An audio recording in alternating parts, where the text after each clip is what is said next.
Palabra de los pueblos originarios.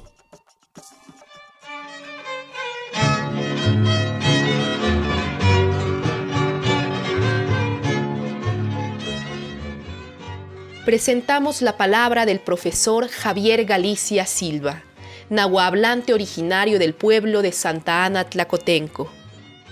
Ante la cercanía de la conmemoración del Día Internacional de la Lengua Materna, Javier Galicia reflexiona sobre las razones que condujeron a que a partir de la segunda mitad del siglo pasado, en Milpa Alta se comenzara a perder la lengua náhuatl, que fue la lengua madre de nuestros abuelos y abuelas.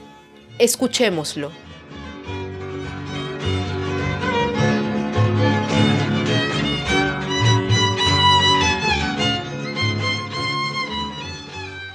Nehuatl no toca Javier Galicia Silva, Nehuatl lo niclacat ompa nican tlacotenco. Iwan Nehuatl ni papaque y pampa tehuatzin otigualmica nican. Me llamo Javier Galicia, nací aquí en Santa Ana Tlacotenco y estoy muy contento de que ustedes estén aquí.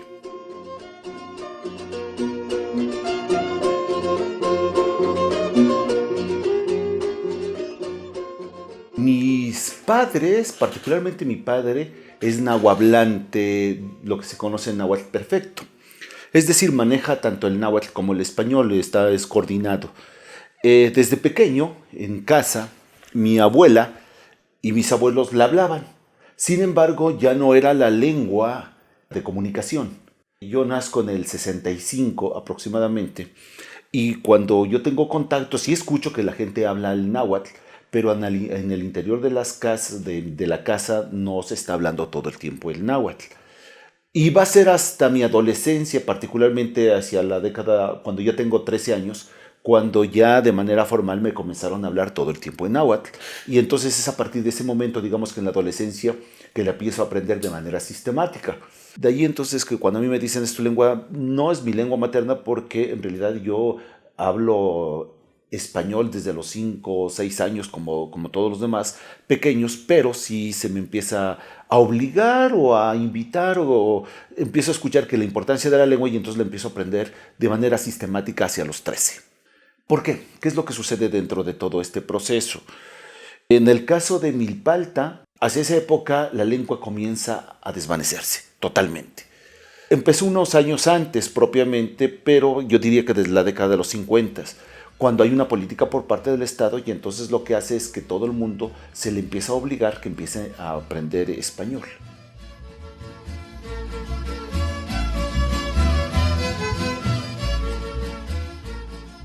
¿Qué es lo que pasa en este ámbito? Milpa Alta es una región de pueblos originarios y desde la década de los 50, pero particularmente la década de los 70, muchos de los jóvenes milpaltenses tienen que emigrar a la Ciudad de México. Antes de esa época, digamos que Milpa Alta tenía una economía de autoconsumo, es decir, una economía donde lo que se produce se consume dentro de la propia localidad. Y eran muy pocos los jóvenes que pudiesen salir a estudiar y regresar. De hecho, si nosotros vemos la generación que hoy tiene 75 años y más, son los que de manera generalizada casi todos hablaban náhuatl, 75 y más. Son la generación que fue totalmente golpeada. Esta generación, particularmente, decidieron ellos comenzar, ya sea decidieron de manera, si quieren ustedes, implícita, no tácita, pero comenzaron a hacer con sus acciones hablar menos la lengua. Al dejarla de hablar, ya no se transmitió a las siguientes generaciones. Esa generación fue la generación de rompimiento. Ellas sí lo tuvieron todavía como lengua materna. Sin embargo, esa generación fue la que se empezó a quebrar y decidieron ya no seguirla hablando para transmitirla a la siguiente generación. ¿Qué les obligó a hacer eso? Milpa Alta se estaba abriendo a la modernidad, a la modernización. Y entonces lo más importante para ellos, para poder competir en el mundo laboral de la Ciudad de México, era hablar el español, no hablar el náhuatl.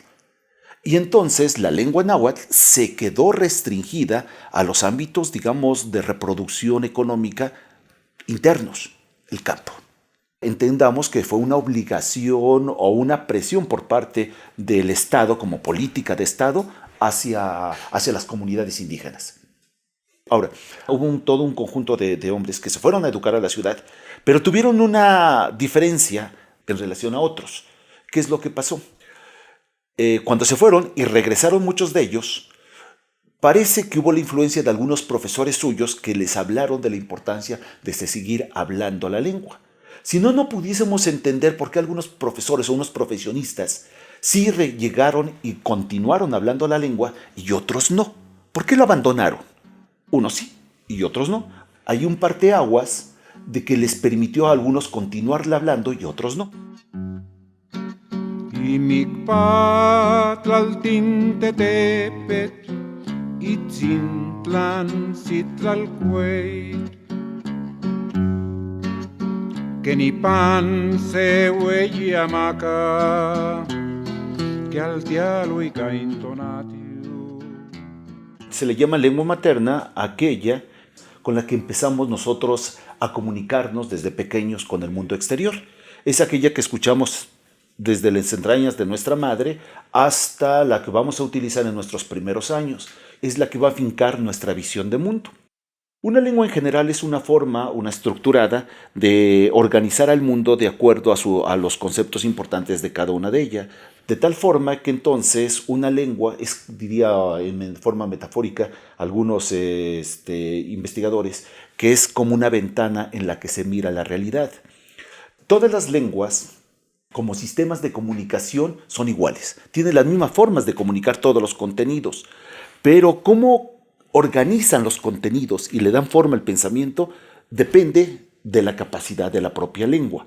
Por tanto, entonces hay expresiones que solamente se pueden decir en náhuatl, hay otras que solamente se podrían decir en alemán y hay otras que pueden decirse en español.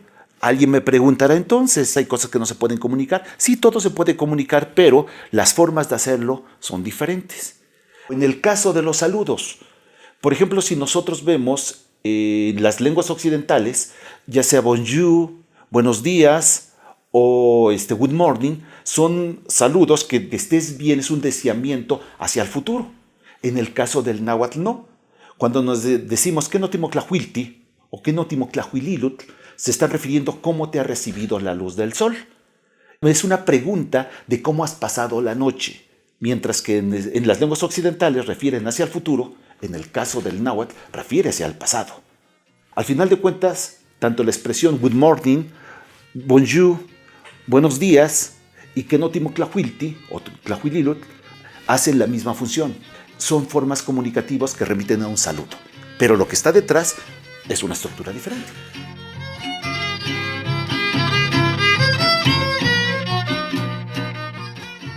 En realidad, cuando nosotros estamos perdiendo la lengua, se están perdiendo desde mitos, la vasta literatura oral que nosotros tenemos, pero también cómo nombramos a los paisajes. No es lo mismo decir, si le dicen en español, le digo a mi papá, padre, siéntate papá, nada más ahí, viene y se sienta, sin problema. Pero si le digo eso exactamente, totatzin o tata, Ximotlale, me agarra y me dice, no somos iguales, porque para él es una connotación diferente, para él sería una falta de respeto que puede llegar hasta el propio insulto. A él le tendrá que decir, Ximotlaliltzino, siéntese usted. En español no lo sentimos, porque el caso de la reverencia, que está ahí con connotaciones en español, no es tan fuerte como sí lo es en náhuatl. De ahí entonces que la lengua se venga desvaneciendo, se nos vienen diluyendo muchos elementos que están ahí presentes y que van conformando nuestras relaciones sociales. Si nosotros vemos, por ejemplo, en muchas ocasiones el náhuatl sirve como amarre comunitario.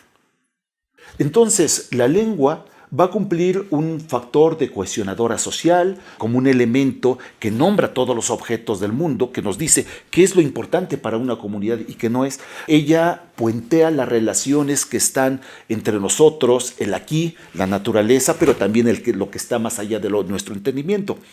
De ahí entonces lo que nosotros perdemos es toda una configuración cultural. Cuando perdemos la lengua, podemos seguirnos comunicando, pero lo cierto es que también continuamos perdiendo o se nos está diluyendo mucho de nuestra estructura. Alguien preguntará, bueno, y entonces cuando las lenguas están en contacto, ¿hay una frontera entre una y la otra? No, porque ciertamente nosotros en el caso del español hablamos un español muy nahuatlizado. ¿Qué quiere decir? Que muchas de las estructuras que tenemos en el español son estructuras que vienen del náhuatl.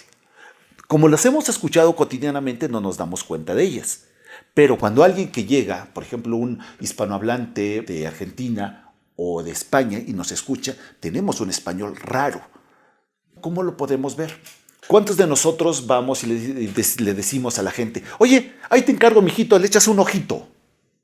Y esa expresión de le echas un ojito es en náhuatl, donde le está diciendo, todos lo entendemos, que por favor te lo encargo, ahí lo vas cuidando, lo vas vigilando. Pero eso es del náhuatl. Porque el náhuatl, tanto el verbo nitlachía, que es yo miro, o niquicta, los dos verbos, observo, refieren propiamente observo, cuido, vigilo.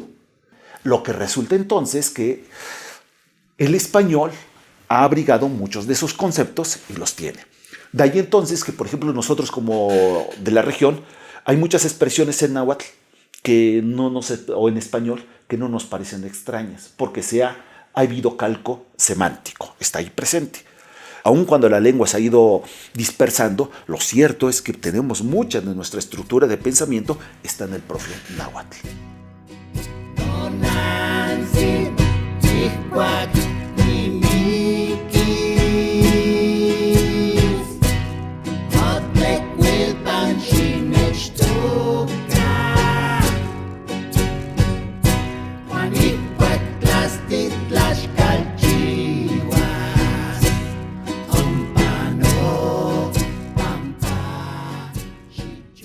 El trabajo, yo creo que de manera comunitaria, como activismo por la defensa de la lengua, en ocasiones de manera grupal y en ocasiones de manera individual, por lo menos tiene 50 años.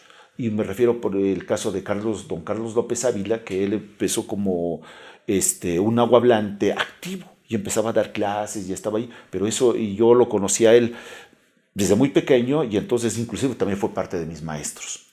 Tomé clases con él. Pero él estuvo trabajando desde por lo menos 50 años, yo digo. Y desde que yo tengo uso de razón, tengo 50, entonces empecé a ir con mis tíos, con los amigos. Y hoy yo también continúo enseñando la lengua. Entonces, pues se continúa. Pero quizás el grave problema que tenemos en Milpalta, como en muchos otros lugares, donde la lengua se está desapareciendo, es que estamos sumamente divididos. Esto ha traído como consecuencia entonces que a lo mejor no hayamos hecho de manera muy formal una estructura que permitiese que la lengua se estuviera revitalizando. Alguien decía, todos queremos construir libros en náhuatl. El siguiente problema es quién los lee, porque no hemos generado un núcleo de lectores en náhuatl. Somos la generación que está enterrando a la lengua. O sea, somos una generación donde no hemos quizás hecho las cosas pertinentes si la queremos salvar. Y tendríamos que estar pensando a la lengua no solamente con motivos económicos, sino con motivos culturales. ¿Para qué defenderla? Y es una reflexión, digamos, comunitaria, colectiva, lo que nos va a llevar a indicarnos cuál es el sentido que ésta pudiese tener. Entonces, hasta en este momento estoy planteando dos circunstancias. Como políticas lingüísticas, ¿por qué sí aprender? También me parece que es necesario que planteemos desde una realidad precisa. Nosotros, ¿cuántos nahuatlantes hay reales? ¿Cuántos chicos están aprendiendo? ¿Las metodologías que estamos aplicando sí son las más adecuadas para nuestros niños? ¿Hemos generado los materiales para ellos? Y si lo estamos haciendo, y si nuestros niños dicen, sí, yo quiero aprender náhuatl, después, ¿qué implicaciones tienen para su vida futura? Que también es otro elemento que tendríamos que tener con mucha claridad y que hacerlo para la cuestión de la defensa. Entonces yo sí creo que había que reflexionar hondamente y me parece que la lengua cumple un papel sumamente importante, pero tendríamos que estar claros cómo la defendemos y cuál es el futuro que queremos para nuestra sociedad, para el Milpalta de algunos años.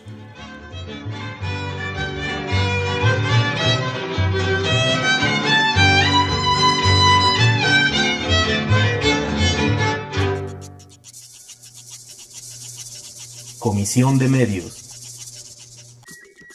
Representación General de Bienes Comunales de Milpa Alta y pueblos anexos.